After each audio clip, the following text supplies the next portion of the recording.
Welcome to Architects for Change, the podcast that bridges the gap between architecture, the built environment and politics. I'm Jay Morton, your host. I'm an architect and political geek, and together we'll hear from the change makers and thought leaders who are shaping the future of our cities and spaces. Our conversations will tackle pressing questions that hold the key to our future. How can we achieve a net zero future? What does it truly take to design a better world? And most importantly, how can politics play a pivotal role in breaking down the barriers that hinder progress?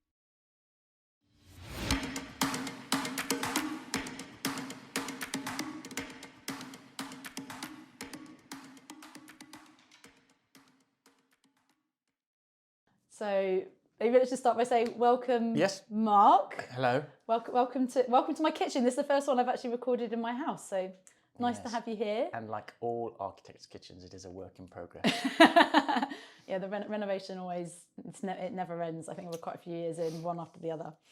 But anyway, it's really great to have you here. And I think talking to you with someone, we're sort of moving from the scales. So I've gone through, obviously talking to a lot of architects, so I've gone from materials, master planning and placemaking, from the small to the macro. But I think with you, with your expertise in I suppose, climate change, but also considering yourself, is it right to consider yourself a futurologist?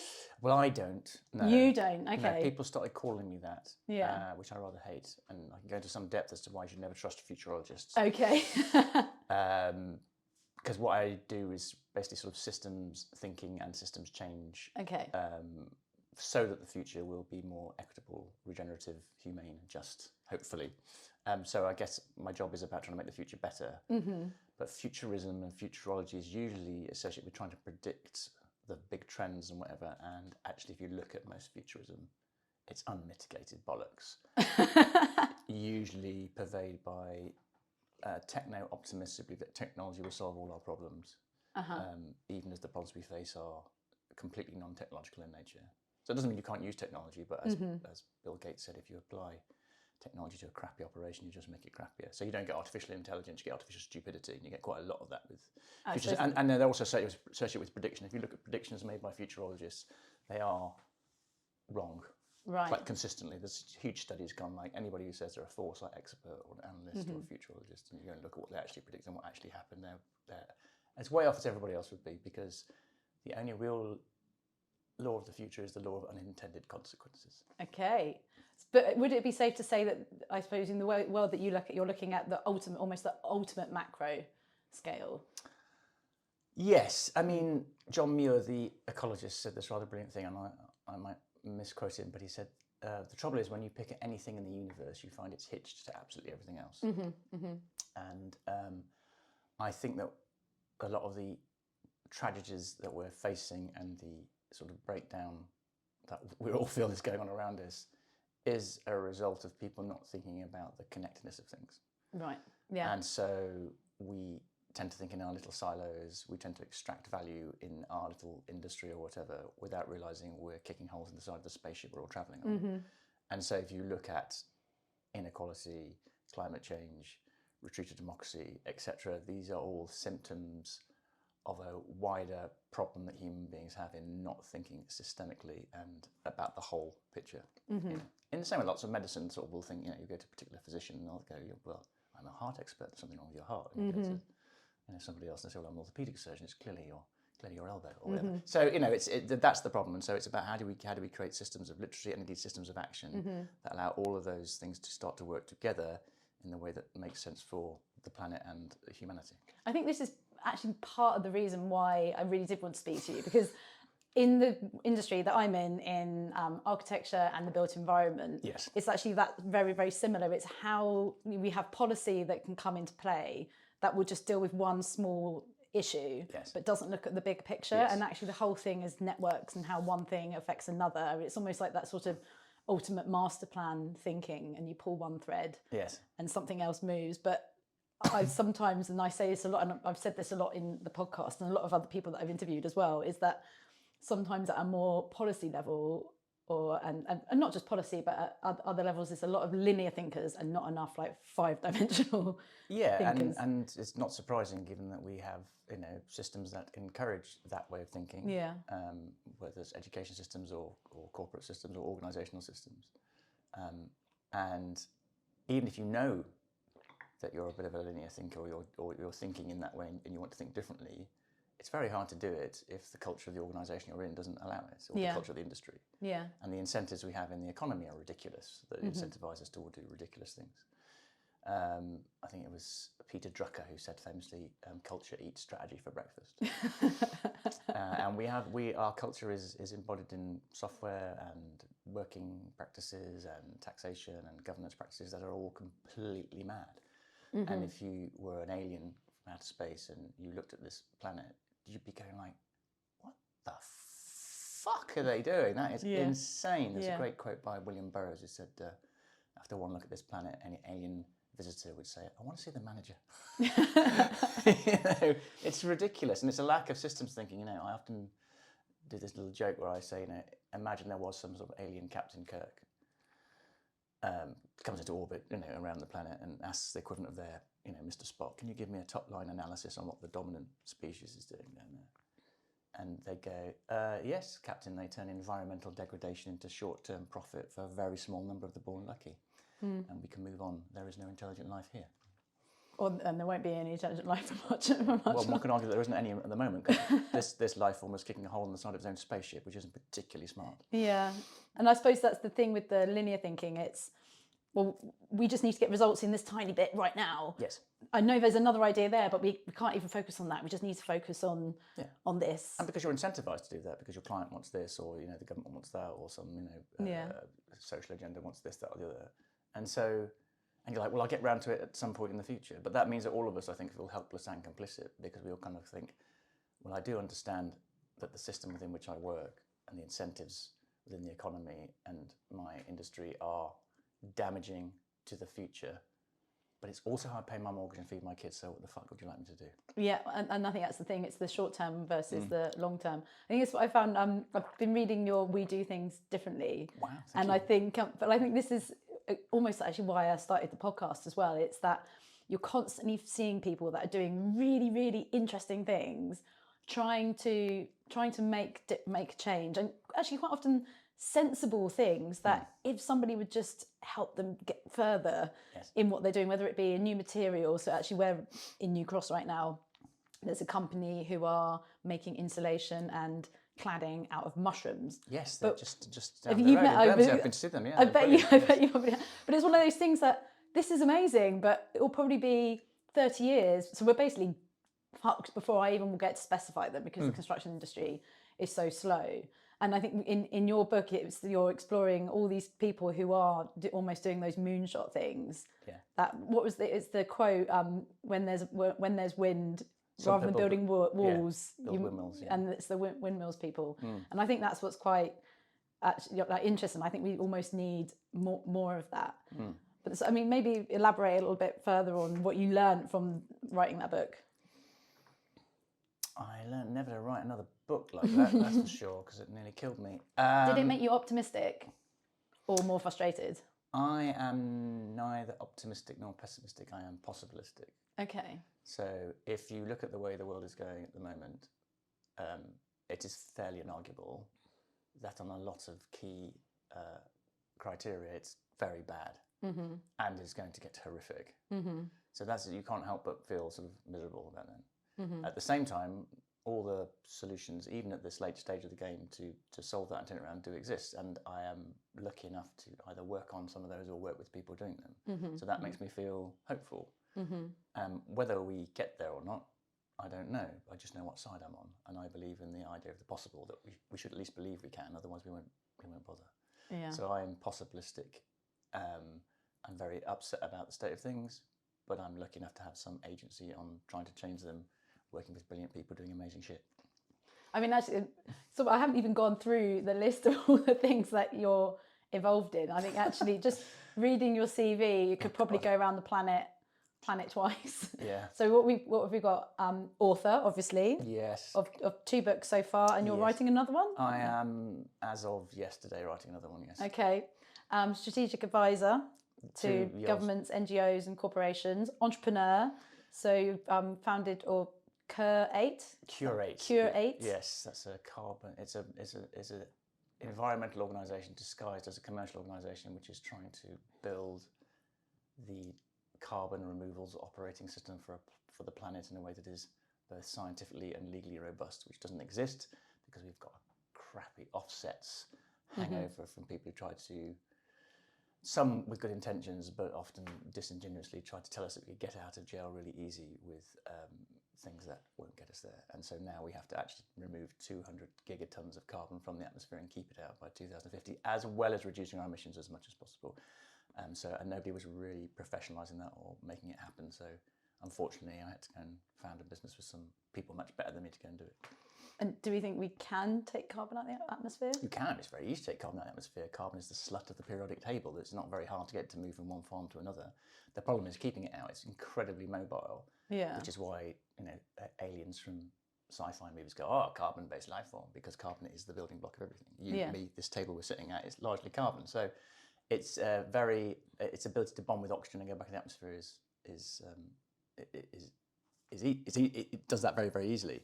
So you need to get it out of the atmosphere in what my scientific team would call a chemically recalcitrant form. There are loads of ways of doing that. Building materials, you can embed it in aggregate, you can cross-laminated timber, all sorts of things. There's also things, within, buildings themselves should be sequestering carbon.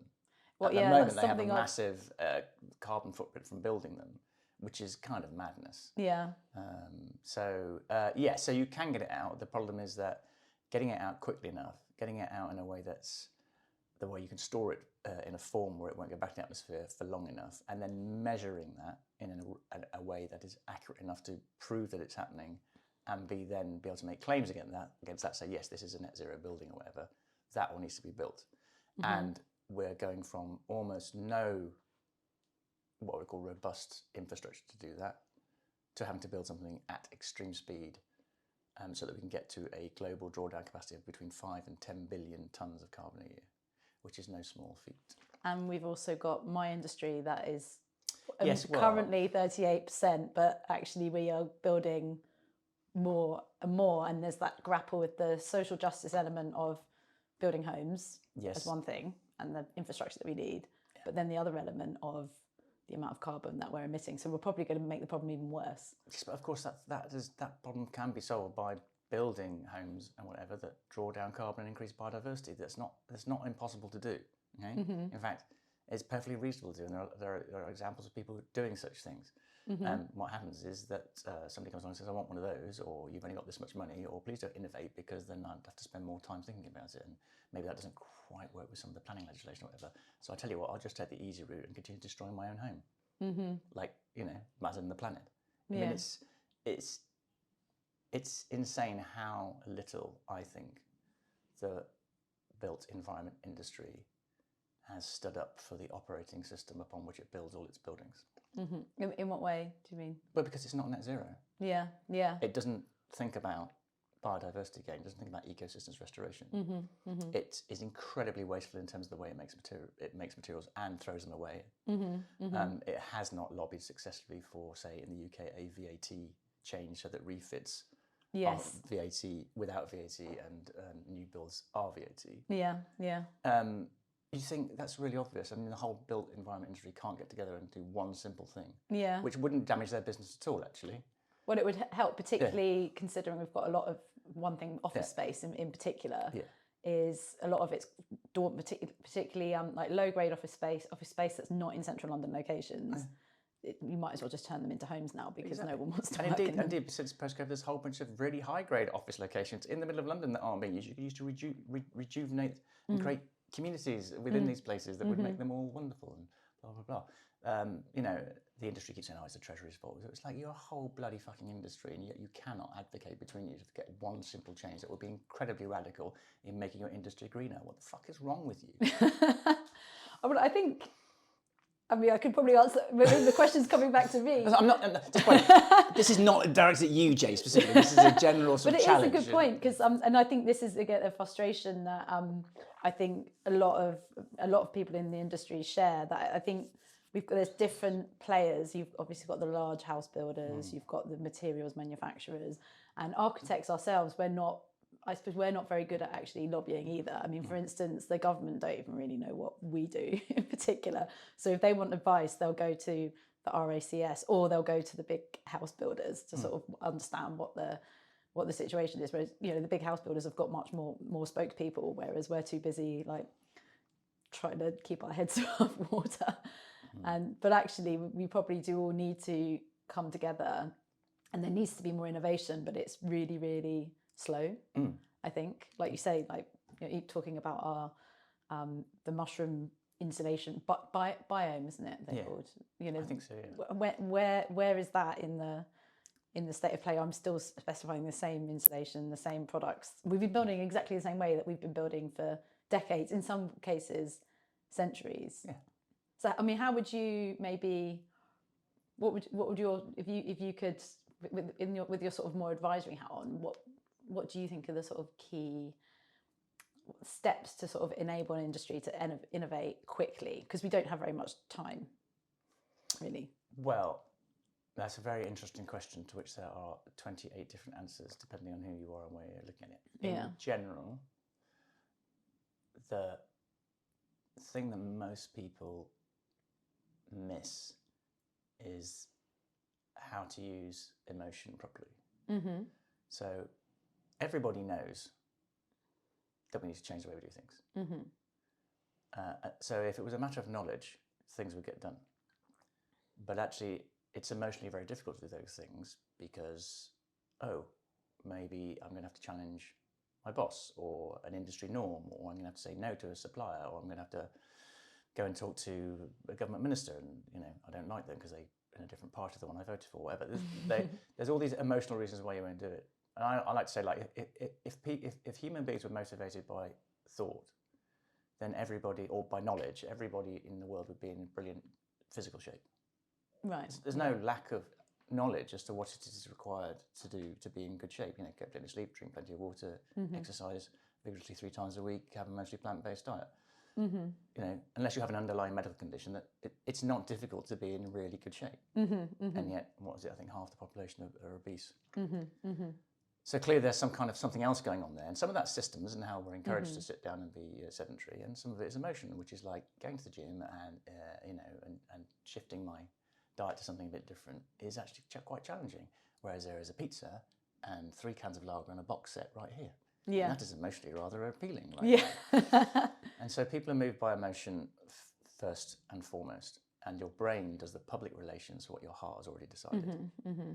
And what we do is we know all this stuff about how architecture needs to change or how buildings need to change, but nobody feels it, and nobody makes you feel it. Nobody goes like, I have to have that. Mm-hmm, mm-hmm. So I'm always thinking, like, what are you going to do to make people feel that unless that change happens, they're going to be very sad or they're going to miss out. Mm-hmm. And I don't think anybody thinks about that enough when they're doing systems change. Systems change is about emotion. You need all the science and the knowledge afterwards to back it up, but you've got to get people to feel differently. When people feel differently, they will do and think differently. Mm-hmm. Getting them to think differently and writing another paper and talking about all the materials over here is fine. But at the end of the day, the person who goes into work on a Monday morning has to feel that they want to change their industry, and they have to want to not feel anything else. They want to, that's it, that's what I'm doing. And they don't. They're too busy feeling other things, which is, can I just get this job finished? Can we get that through the door? Will we get paid on time? Can I get to the pub on Friday night? And that's boring.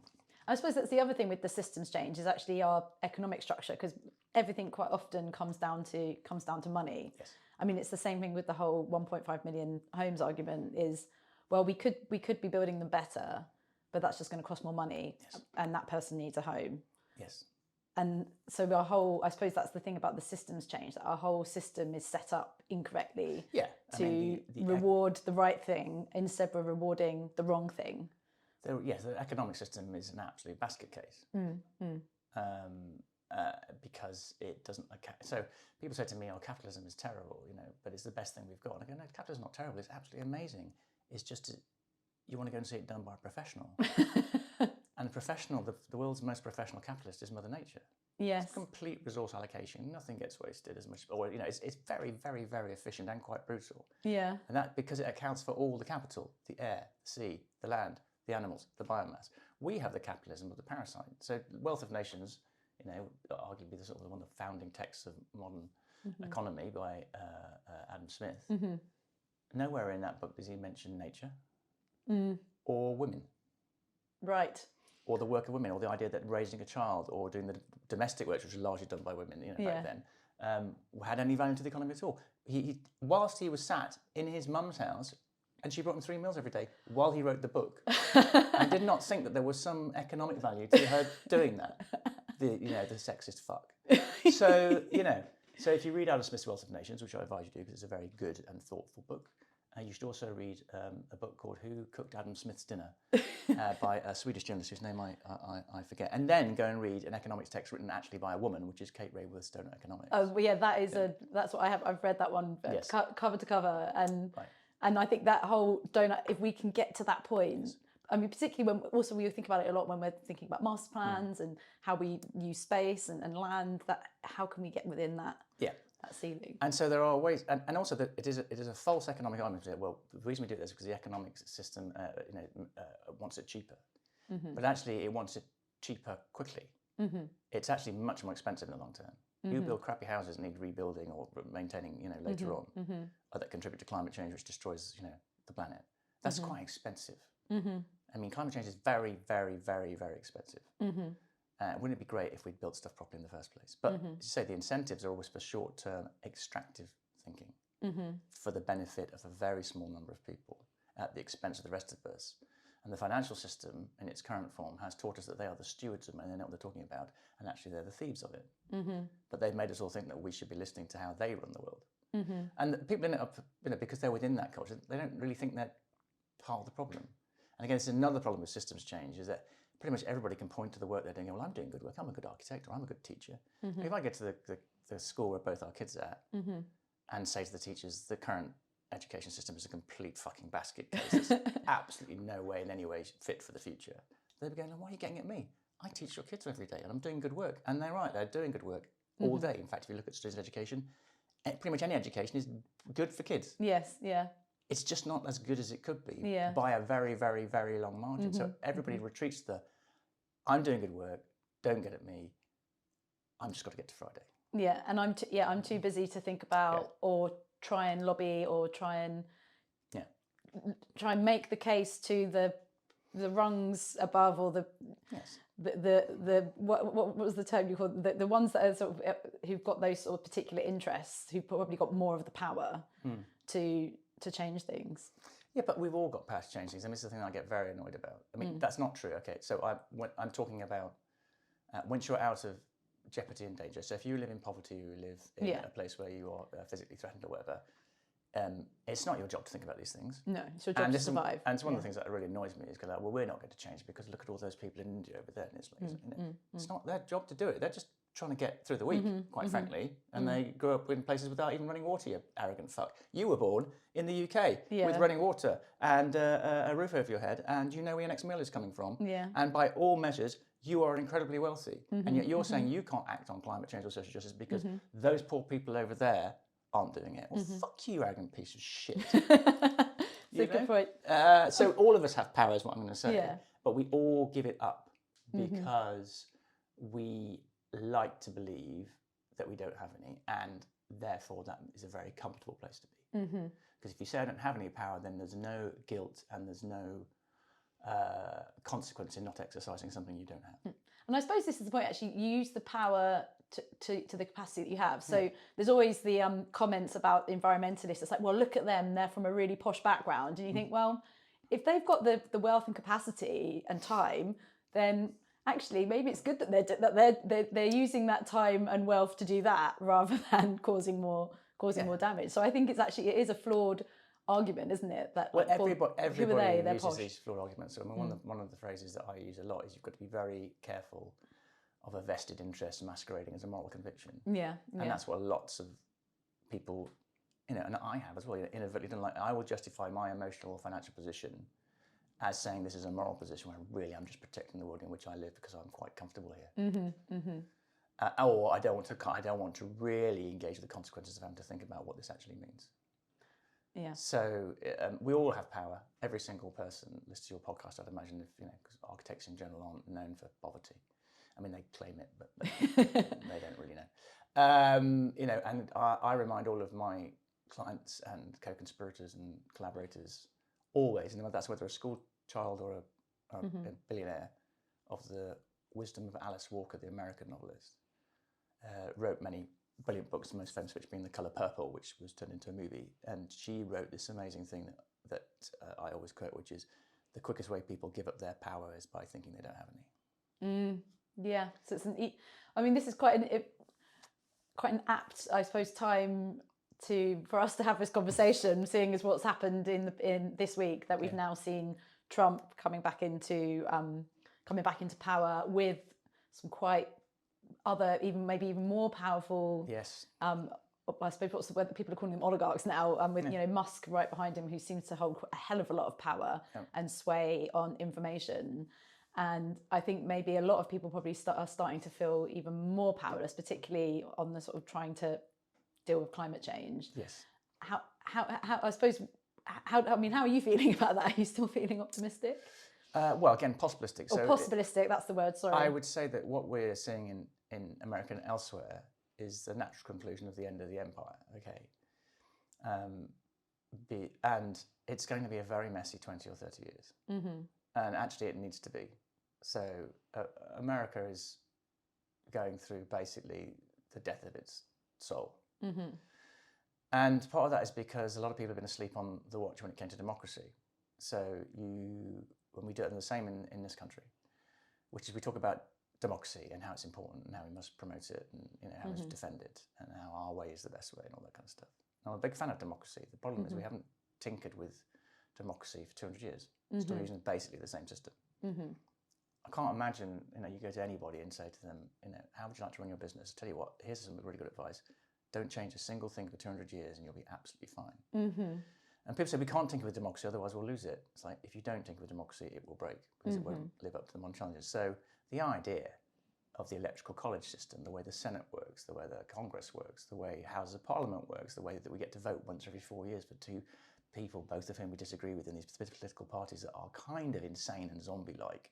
And there are some great people in both of those organisations trying to do good things, but the system itself is completely ridiculous. And so it doesn't democratise anything. Democracy doesn't democratise health, wealth, opportunity, education anymore. Which is why young people, if you go into America, people under the age of 30, many of them don't really believe it's important to live in a democracy, if you ask them. So when they see the democracy falling apart and disappearing and becoming an oligarchy, it's because the people in charge, who said that we are the protectors of democracy, have not done anything to innovate with it at all. And and that would be whether it's Boris Johnson or Keir Starmer, they're both the same in that respect. Do not see any innovation in democracy. And one of my current plans is to resurrect an idea to create a new political party. Okay. Called the Party to End All Parties. And the idea is what we will do is we will. This is adding to your already really long list, which I didn't even get through, but I'll do it I'll do an intro with it. Just trying to find a couple of billionaires because that's what you need. You have to play in the current system. You have to play the game that's on the pitch, not the one you'd like to play. And the idea is there are all sorts of proven ways to govern nations far better: participatory budgeting, consensus-based policy making. Deliberative democracy that have been proven to work at scale, that allow citizens' assemblies, that allow us to have a government of the people, by the people, for the people. The science and the research is in. It's not like some fantasy stuff. You could say to the people, we would like to change the governance system. We'd like to give you back the opportunity to get involved with deciding policy. We'd like to stop the divisiveness. We'd like to change, we don't have a constitution, but effectively the constitution of the UK to be a democracy fit for the 21st century. We will do that, and then we will call an election or whatever the equivalent of election is as soon as we put that legislation into place so that you can get involved in running this country again like a proper democracy. So maybe elaborate a bit, trying to see that I'm following. So who ends up, so it's one party so you don't end up with opposing parties. Well, I suppose if you win, if your party to end all parties. Yes. But so it actually ends up being more sort of a collective of. Well, the party gets in, and then we decide how would you run a nation by the people, for the people, of the people in the 21st century. And there are all sorts of brilliant ways of doing that. And then we would have a national conversation about it, saying, look, we'll bring to you from all around the world the amazing things they did in Taiwan during COVID, the incredible stuff they've been doing in cities in Brazil. But how, and the science of all those things tells you that when you have those more deliberative, citizen-led and involved initiatives, everything gets better for everybody. Infant mortality goes down, tax receipts go up, inequality goes down, people are happier, education gets better, water quality improves. Turns out when you also involve the most marginalised in society, things get better quicker, because it turns out those people really know how to budget efficiently, know what's really important, know where the real problems are, because they're at the coalface. Yeah. The problem with government, and indeed most organisations, is that involving people, lots of people who are from different backgrounds and views from you, has a management overhead. It's a nightmare, nobody likes that. But the return on investment of doing that management is off the scale. And so why, I mean, again, imagine an alien came down there and said, how do you run the country? How do you decide who runs the country? If you started to explain to them the current political, parliamentary system and the civil service, they'd think you were having a joke. They'd say, oh, this guy's obviously writes farces in his spare time. I mean, he'll tell us what the real system is in a minute. Yeah. I mean, it does. I mean, when citizens' assemblies have been tried, the reasonableness of a collection of people from completely different backgrounds, where they actually do end up being quite reasonable, not and come up with really good ideas, and also not like incredibly radical, so not like extreme right or extreme left, actually quite pragmatic. Yes. Like, this is how, because actually I suppose this is the thing, is that no one actually wants to have a horrible life. Nobody wants to actually, no one wants to see other people suffer. Have you read Humankind? I started reading it, but I've got ADHD, so I find it hard to finish anything. But I do like that idea that, to be honest, it was civilization that fucks everything. And actually, inherently, our natural state of play is actually kindness. And actually, it was kindness that enabled us to be strong, to be stronger than the Neanderthals. Yes. And I really like that idea.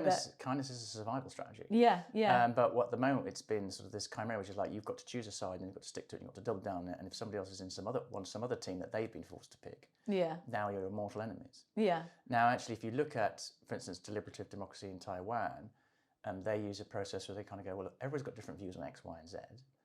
And they go, okay, let's find statements that we can all agree on. So, for instance, when they're trying to work out whether to bring Uber to Taiwan or not, that was one of the early policies they did. And some people were really for it, thinking this is great, it's incredibly efficient, it's new technology, we should innovate. Some people were like, I think this disintermediates existing taxi firms, I don't really like it, it's run by an American corporation, why, blah.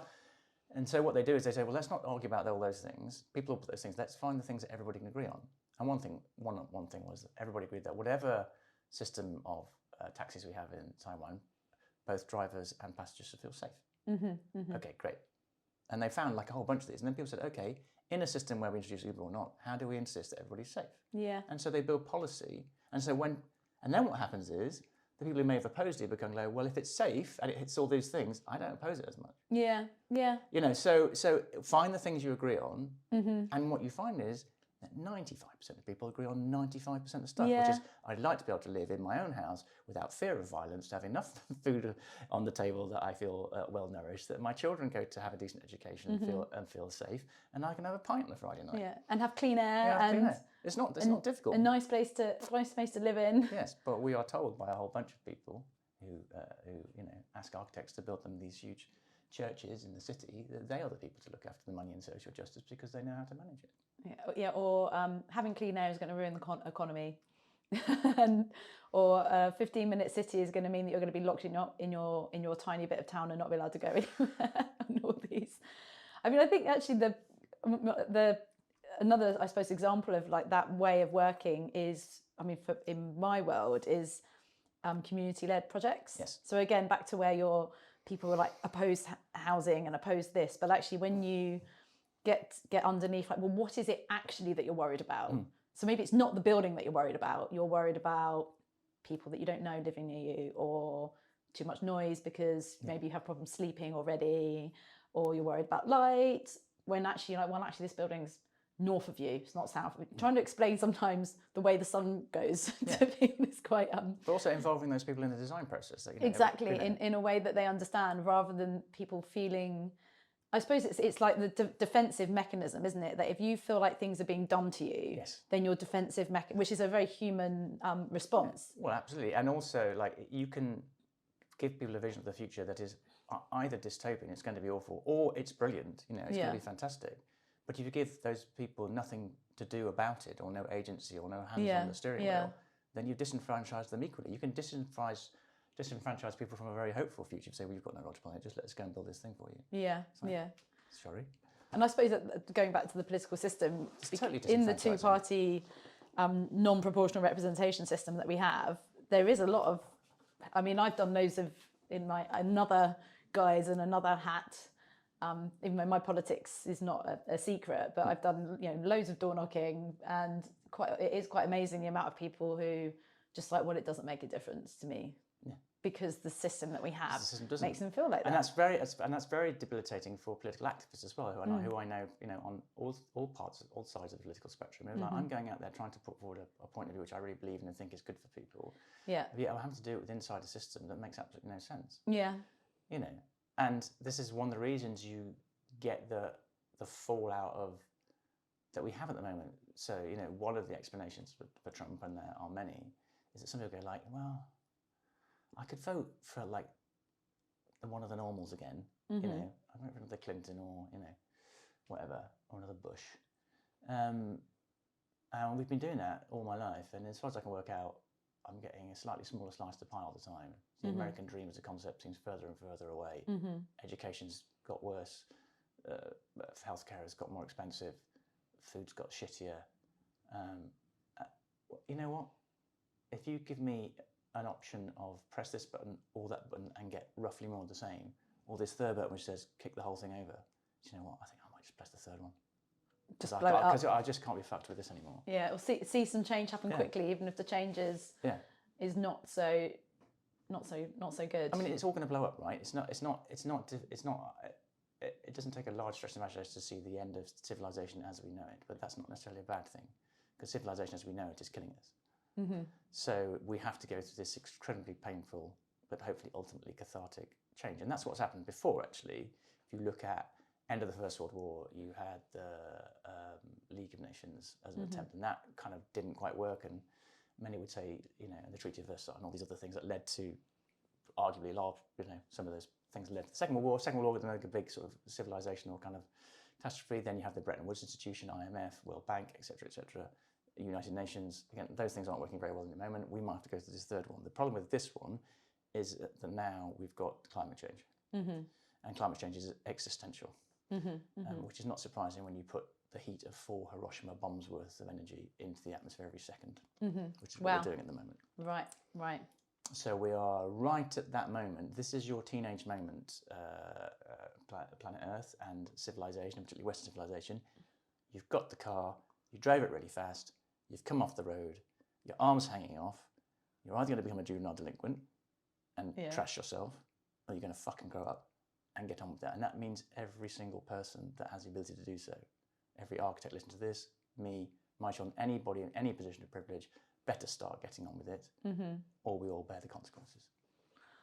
It sounds really, it sounds quite, but I think this is the thing, isn't it? It's like we need to be we need to be facing up to those realities. I mean, I think this is the other thing with the sort of construction boom that we're about to have. I mean, isn't it true that the carbon allowance, I guess, that we have in just as the UK, even to build those 1.5 million homes, is if no other business, am I right in saying this? I think if no other business did anything else, that uses it up, we would use it up. So then build them in a way that sequesters carbon and draws down carbon. There you go. But how do we bring those innovators together? Because it needs to be those outside, because the system that we have is not set up, I suppose. And this is the problem that you say a lot, that it's the systems are the problem, Yeah, so that it's so set in this way. So go and build one. It's not beyond the wit. I mean, as you said at the beginning, architects are very good, for instance, at looking at how do things fit together, how does that work with that, what if we do that, how do we change materials over here, what if we extend that over there, we need to get some expertise from different people over there. You're absolute experts at convening difficult systems. Maybe we are the key. So maybe you are the key. Maybe that's a sort of open call. Yeah, Let's bring the people together and go, we're not satisfied. Bring the innovators together. We are not satisfied. We want to come up. So I'm currently building a nature operating system for the UK for every manager of land. Okay. And that will be in partnership with the Eden Project and hopefully the local government association, and because it didn't exist, it's like, well, go and build it then. And everybody went, oh, great, that's exactly what we need. And the idea is you'll be able to manage land. We'll build you an operating system that will be put into a trust so that all the rewards from it can go back into civil society and the economy and the treasury, to say you can manage this land for maximum biodiversity gain, maximum carbon drawdown, reduction of your costs, and also maximum profitability by balancing those things. And we will keep updating that, whether you're running the verges down the side of a railway, or you're running a municipal sports field, or you're a farmer. And that wasn't being built, so we've gone and built it. We're building it at the moment. I suppose this is the thing as well, isn't it? Creating systems and organisations that value the correct thing. And like you say, going back to nature being the best capitalist, we haven't been valuing our land, which is an amazing resource, and the fact that it's the soil and its ability to grow food. And I mean, if we fuck the soil, which we are doing, that's it, game over. I think, there's a great quote from an American journalist whose name I forget, which is, man, for all of his pretensions, exists on this planet due to the fact there is 6 inches of topsoil and the fact it rains. And yet most people don't understand how dreadfully we've treated our soils and how awful they are. And if we don't rebuild them, we're all dead. I mean, that should be enough, shouldn't it? Yeah, to get people on board with sorting out this problem. Yeah, I think sometimes there is too much thinking of, oh, but that's still way away. Yes. But it's really not way away. Yeah, one of my favourite quotes is Philip K. Dick, the science fiction author who wrote the book that became Blade Runner, the movie. And he said, reality is that which when you stop believing in it doesn't go away. Repeat that again. Reality is that which when you stop believing in it doesn't go away. Yeah. And whether you like it or not, there is a reality to the thermodynamics of climate change that is unequivocal and immeasurable. And if you don't like it, I don't give a shit. It's still true. It's happening. Now, if you don't want to work with undeniable physical truths, and in fact would rather deny that because you'd like to save something that you think is valuable over here, but the cost of doing that is my children's future, then you can fuck right off. So I suppose because everything needs to happen quite quickly. So we are in the political system that we're in. Yes. And so what role do you think the current government should play in accelerating the fight against climate change? I would assume you would assume they're probably not doing enough. Yeah, so the thing without putting words into your mouth. So with the system we've got, what can we do quickly? Well, I think there's something inherently problematic with the question. Not that it's a bad question. In that, what should the government do? Because that's often what it's like. It's what should the government do? What should that person over there do? How can we, or maybe it is like, how do we give people the means to do more? So I think several things. So I always say the future is a contact sport. Right? So you've got to go in and you've got to, there's no point in sitting on the sidelines going, well, if I was in power, I'd do this. It's like, well, either get on the pitch or shut up, So, and what that means is you have to make contact with everybody. That means I'll be sitting with investors one day, school children the next, scientists the next, government and the next. I mean, I consulted on the net zero strategy for the Ministry of Defence, for God's sake. So which is a very old place for someone like me to end up. But so there are lots of things government can do, but one of the things that you always have to do is like, okay, I will lobby for that. I will pull together a proper lobbying to do the VAT change. You can do all that, and then we'll try and convince them.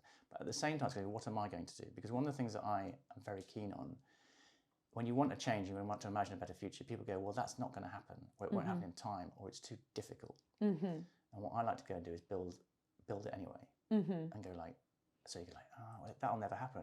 You could never build a building like that. Well, Joe's done it. Look, there's one over there. Yeah. Oh, So now you're not saying it's impossible, you're just saying it's difficult, or you're not as inventive as Joe is. That's a different conversation.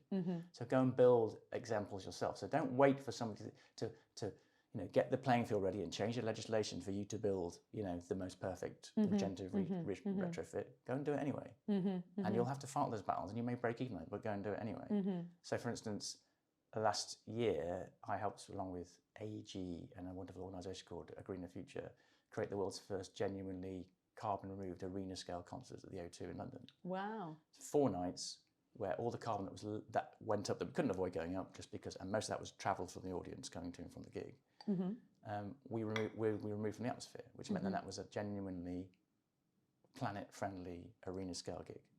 So people are saying there's no way we can get live music to net zero because of all the audience travel, and we actually factored in the cost of removing the carbon of the audience travel into the ticket price. Nobody noticed.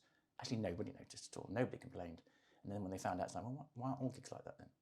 So when people said you can never have a live net zero, it's just like, what's that? Noel and Liam's going to be like that. They just need some more money in their pocket. Well, indeed, but they go, what's that then? What's that over there? Yeah. Because you have to decarbonise the venues, as well as decarbonising the touring. So, and people go, well, okay. So now you're saying, so now we're going to be running a whole series of them in Los Angeles at the Crypto Arena, and then I'm talking to some quite major artists about them doing the world's very first genuinely net zero tours. The interesting thing about that is not just that the industry itself needs to get to net zero, but then you allow artists to walk onto stage and talk about climate without looking like hypocrites. Yeah. And then you have a cultural power of that. And that's the other thing, back to some of your earlier questions about how to change stuff. That thing, stuff I was talking about emotion, it has to be cultural shifts as well. The things that make people go, of course, this is the way the world is going. And so you have to play with all those things at the same time. I suppose that goes back to the emotion as well, isn't it? Because I think if someone looks like a hypocrite, yeah. I mean, just one decision that I might make in a designing of a building makes a huge difference in terms of carbon. Yeah. I mean, just me doing my job is emitting carbon. Yeah. Because a lot of my buildings are still being made out of concrete, and it's just all of those key things. Yeah. And it's very, very hypocritical. So I'm not vegan, but if I'm like, I'm vegan because I want to save the planet, yeah. It's like, well, that's fine, but then look at what you're doing elsewhere. And the thing is that this is also an argument that is used to beat anybody who's trying to do anything a bit better. It's like, well, you're not perfect, so therefore you have no right. Yeah. It's like, well, how about if I just do it a little bit better? Yeah. Yeah. You wouldn't say to an athlete starting out in their career, well, you haven't won the 100 meters, so what's the point? What's the point you even trying to run this next race? Yeah. It's like you just have to get on that virtuous circle, and slowly as you do that and do a bit more, because you're driven by the emotion and the feeling that this is the right thing to do. 10 years from now, you suddenly find yourself you are living that life, and you are that person, and you have built organisations that talk to those values. But we always give ourselves these get out of jail free cards. I'm not perfect, therefore I'll do nothing. Yeah, or my industry's not perfect, so therefore I'll do what nothing. can I do? Yeah. I am powerless, so therefore I will give up my power. And that is a vested interest masquerading as a moral conviction. So we've said, I suppose, what individuals and what governments should do. I suppose maybe like narrowing it to what an industry like mine should be doing, which I suppose you've sort of covered, but maybe in a sort of summary. I just think, for fuck's sake, really. I mean, I've got many friends who are architects, actually. Yeah, but not just architects. I mean, the construction industry as a whole. More generally, it's like, honestly, just stand up with a voice and go, we are done with this waste and the cognitive dissonance we feel in our hearts. Now, I was working with the CEO of, I think, the biggest construction company in the UK, massively informed environmentalist, absolutely tearing his hair out at trying to get his own organisation and indeed the government to listen to him about the VAT change, for instance. But what he needs to do is feel that he can go talk to the CEOs of all the others and all of you lot and go, let's do this together. And in fact, we are not going to stop until you do it. Like, you've got all of these amazingly talented people, engineers, whatever, all just being a little bit piecemeal about stuff. And there is a couple of people, I'm sure, in your industry that could act as lightning rods to go like, we're going to do this, and we're not giving up. And by the way, we found some investment to put behind this so that we can run this campaign for the next 5 years. And this is what we're doing. And we've got 3 really simple asks. And by the way, if we don't get this, then we're going to start causing trouble. We're going to start doing civil disobedience. Me as a CEO of Mace or Balfour Beatty, I'm going to chain myself to the House of Parliament. Just fucking get. I'd love to see the CEO of Mace chain themselves to the House of Parliament. I can ask him if you like that. But the future's a contact sport. Yeah. You know, stop sitting on the sidelines, all of you, and going, what will the government do? And what about legislation? Maybe Reba should do a paper on it. Fuck off. Yeah, I suppose the thing, isn't it? We all need to, and we are, I mean, humans are stronger working together. So actually we should all come together. But what you find is... with our brains. When somebody goes, you know what, this is all bullshit. Other people go, yeah, I'm really glad you said that, because I've been thinking that too. Right, okay. And it takes a while for people to come round. But reality is that, which when you stop believing it, doesn't go away. And eventually everybody comes round. You know, what Gloria Steinem said? The truth will piss you off. No, the truth will set you free, but first it will piss you off. Which I love. It's one of the best titles for a book ever. And also I'm always reminded of H.P.S. Haldane, the Nobel Prize winning chemist. He said there are 4 stages to an idea. 1 is, that's not even an idea. What are you talking about? 2 is, okay, it's an idea. It's really like left field. It's like completely bonkers. 3 is, okay, it's an idea. It's just not important right now. It doesn't really matter in the real world. And 4th is, I always thought that was a fucking great idea. And so you just got to move people along, you know. And there are loads of people who can help you do that. And there has been some massive changes in other industries that we can do it. It's just everybody, I think, too often we all wait for somebody else to do something, or wait for when that's in the right place, I will do it. It's like when you say, I'm going to go to the gym after my birthday, after Christmas. Well, then actually Uncle Jeff's coming around, a bit of a drinker, and that's next month. So I'll wait until after Jeff's been around before I think about changing my diet. You're always making, at some point in the future, I will do the right thing. Yeah. You don't have to do the whole right thing right now. Do 1% of it tomorrow. Yeah. Phone somebody up. Have a conversation with them. Go, is this bullshit or is it just me? Yeah. Just start. So start getting better in, I suppose, all walks of life. Yeah. Maybe you should join the party to end all parties. Well, obviously, I'll keep my politics to one side, but it sounds like it sounds like an interesting concept. So when are you starting it now? Well, I've had this for a long time. Because you now can't say, I'm starting it in a few months' time because I'm too busy.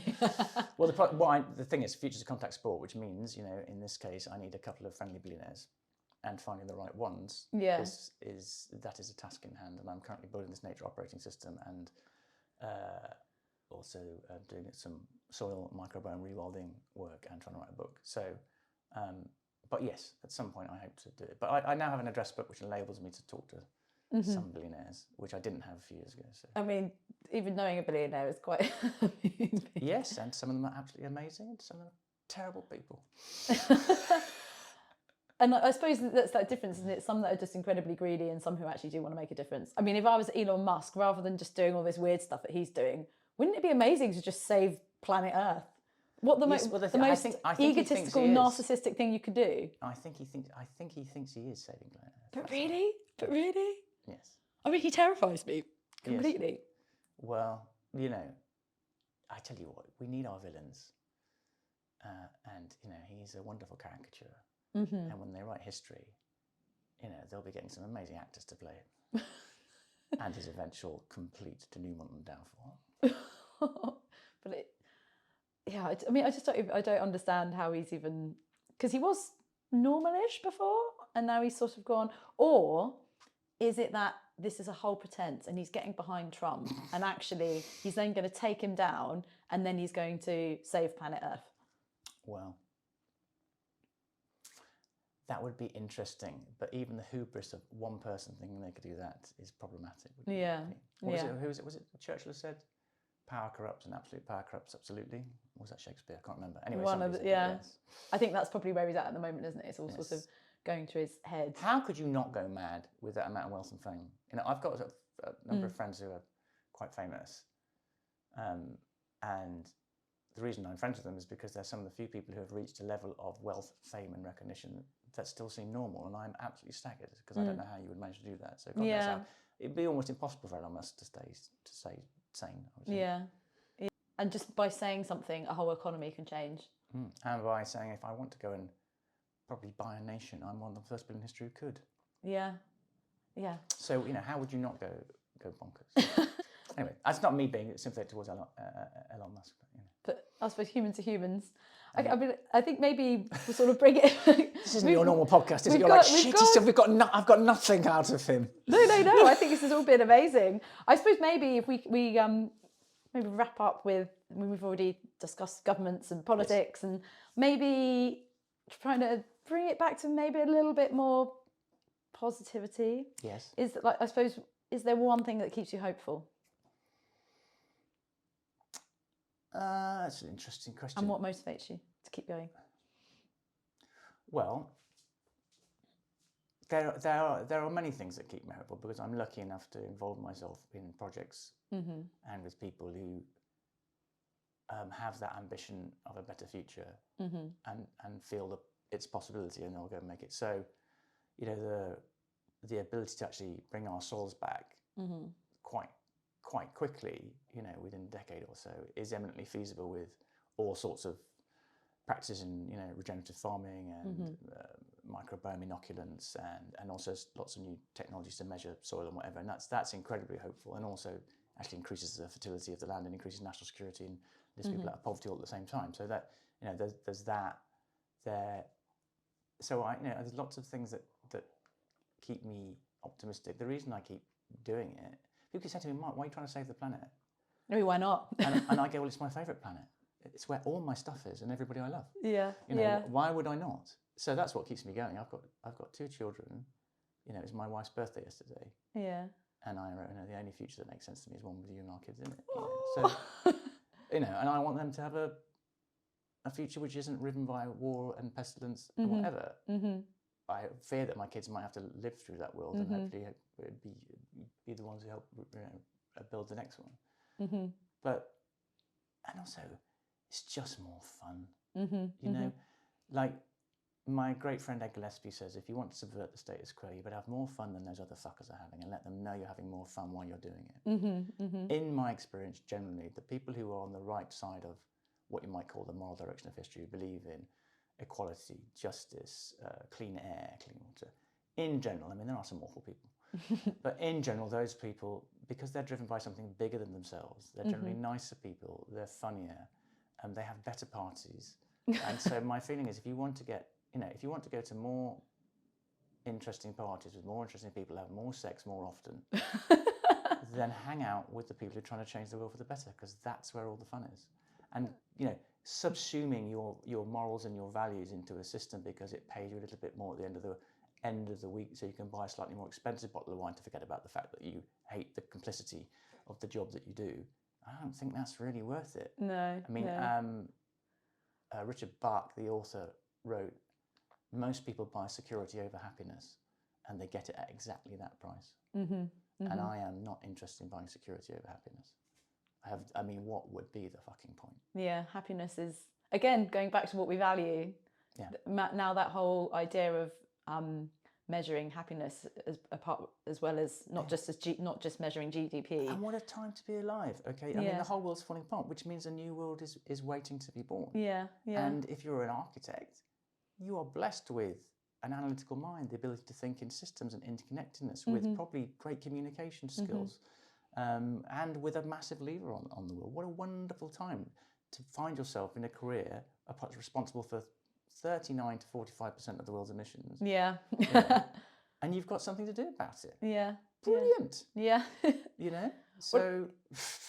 I mean, that's the thing, isn't it? It's like particularly like master, we're in the industry of creating new places, but we need to make sure those places are good places that do think about how everyone interconnects, creating communities, not just creating concrete deserts with no fun in them. Yeah. And I think that's the thing. The sort of way of thinking in our industry is actually thinking more about that human element rather than just building these alien buildings. You will have seen the recent research that, I think it was Heatherwick did it, where they were able to measure the emotional response of people wandering through cities, and concluded that it was basically the same as getting mild depression. Yeah. So that's the Humanise campaign, which I've been involved in some policy roundtables with them. And actually, Elliot from Heatherwick's, I interviewed a few podcasts ago all about the Humanise campaign. But it's about that, the sort of that extra level of thinking. It's the same as climate, and actually I think the two things are interlinked. It's the same as like how much carbon your building emits, but actually thinking about that little extra bit of money spent to just make something nice. But then maybe you think the crap building should never be built in the first place. Well, indeed. It might cost 20% more to make it an enjoyable building to use, but the other version shouldn't exist anyway. I mean, pretty soon it's going to be forced upon you anyway as an industry, whether you like it or not, because I always think this, I used to be a stand-up comedian, and one of the things I learned there was you have to say what you want to say in the way that audience wants to hear it. And an audience of drunk hen and stag nights and jongleurs on a Tuesday night is very different to, the comedy studio in Harvard Square. So you have to say what you want to say in the way you want to say it. So I used to think that the moral and environmental argument would be enough. It's like, but for some people, they can't hear it. Yeah. But there's a legal argument with legally binding net zero law in this country. What is that translated to? If you want to bother to go and read them, go and look at the net zero policies of the MOD and the Department of Education and the NHS. And between them, how much of the building industry are they responsible for commissioning? Yeah. Right? So when they say at some point in the future, I can't remember the exact dates for each one, that unless you can specify me a net zero building, you won't even get to bid. So you better hurry up and get ahead of that stuff, right? Because and net zero isn't just operation. And this is the other thing it gets missed is the embodied carbon is rarely thought about. Yeah. So then you've got this legal compliance, and if you don't get your head out of that, then you're going to be out of business because they'll go to the architecture firm and the construction firm that's already been doing net zero buildings for the last 5 years and have a whole portfolio. And by the way, they'll have all the best staff, and they'll be having the most fun. And they'll be having the better parties. I like this idea of good parties. Yeah. So get ahead. In the game of the future, you must run to where the ball is going to be, not be happy because you've got the ball where it is. I like that. I think we can probably end on that one. That's good. That's a good ending, isn't it? It's very, very good. It's very poignant and very, very mystical.